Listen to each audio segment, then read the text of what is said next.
माणगाव तालुक्यातील पोलीस ठाणे हद्दीत मिसिंग अंतर्गत गुन्हा दाखल झाल्याची घटना 20 मे 2024 रोजी सकाळी 8 वाजण्याच्या सुमारास घडली।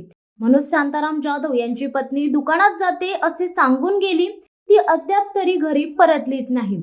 मिसिंग असलेल्या व्यक्तीचे वर्णन सिद्धी मनोज जाधव, वय वर्ष 25, चेहरा उभा, उंची सुमारे 5 फूट, रंग सावळा, केस काळे व लांब, अंगाने मध्यम, अंगात नेसून लाल रंगाचा ड्रेस, पायात चप्पल, गळ्यात एक मंगळसूत्र, सोबत विवो कंपनीचा मोबाईल आहे।